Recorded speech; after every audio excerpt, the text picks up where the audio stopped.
E se a gente pudesse ouvir um raio de sol, mas não assim de um jeito poético, um som de verdade, sabe? Hoje a gente vai mergulhar numa ciência que parece mágica, uma jornada que literalmente transforma luz em som. Olha, essa pergunta parece até coisa de ficção científica, né?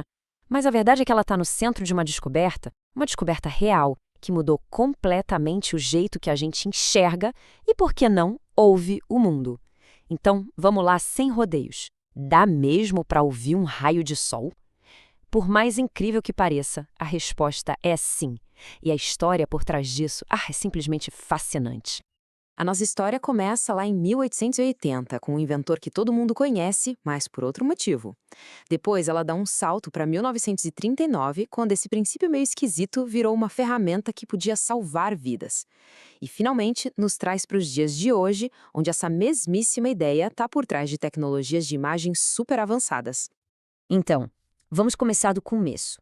Tudo isso tem início com um nome que, olha, a maioria de nós associa a uma invenção completamente diferente: Alexander Graham Bell. O Bell, naquela época, estava obcecado com a ideia de transmitir som usando a luz.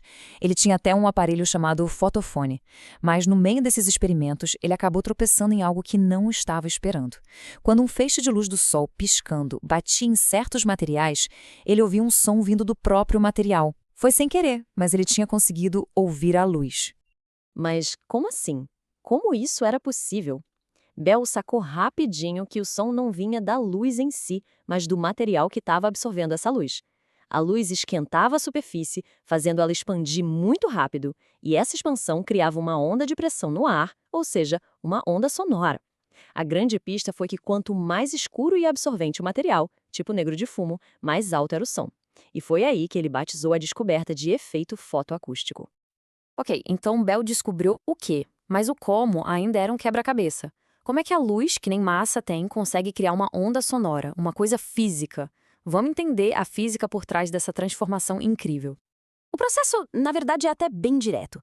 Pensa numa pedra escura no sol quente. Ela esquenta e expande um pouquinho. Agora imagine pegar um feixe de luz super intenso e ficar ligando e desligando ele milhares de vezes por segundo em cima de um material. A cada pulso de luz, o material absorve a energia, esquenta e expande. Entre um pulso e outro, ele esfria e encolhe. Essa vibração rapidíssima empurra o ar em volta, criando ondinhas de pressão. E essas ondinhas de pressão são exatamente o que o nosso ouvido entende como som. E é isso, em essência, o efeito fotoacústico. A conversão de energia de luz em energia de som. A luz entra, o calor faz o trabalho e o som sai. O Bell tinha basicamente construído uma ponte invisível entre dois mundos que até aquele momento a ciência achava que eram completamente separados. Certo.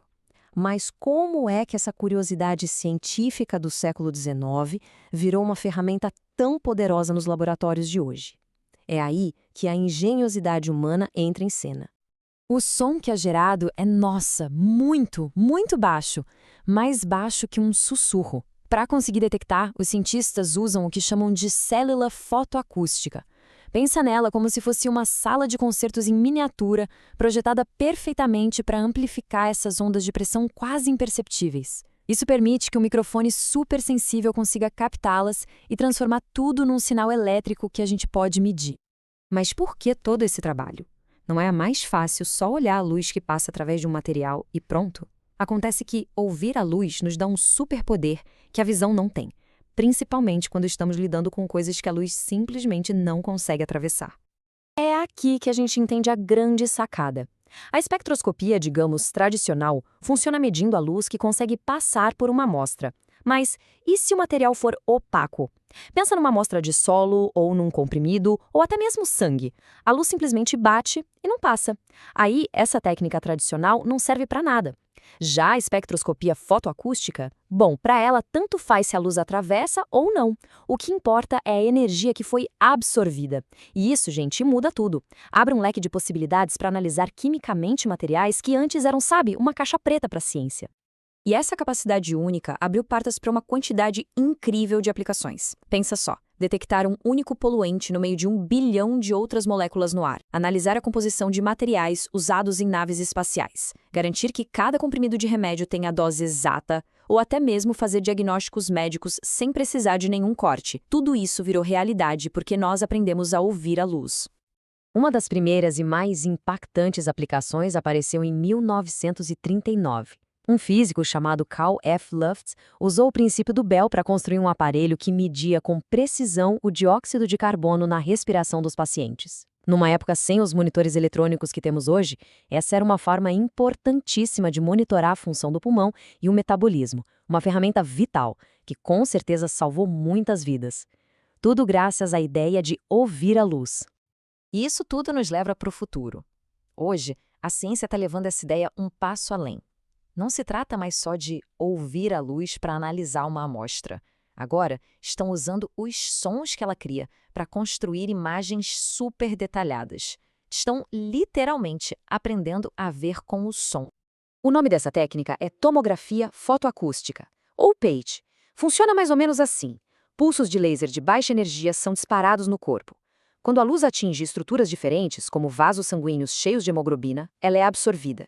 Isso gera uma ondinha minúscula de ultrassom, um eco fotoacústico.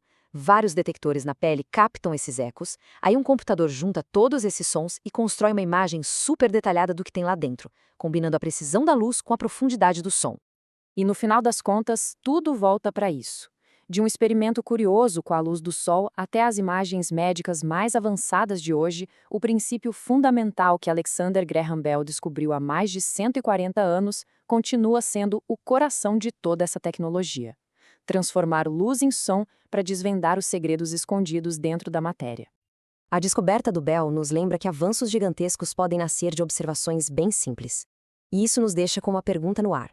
Que outros segredos o universo pode estar sussurrando por aí, só esperando a gente aprender o jeito certo de ouvir?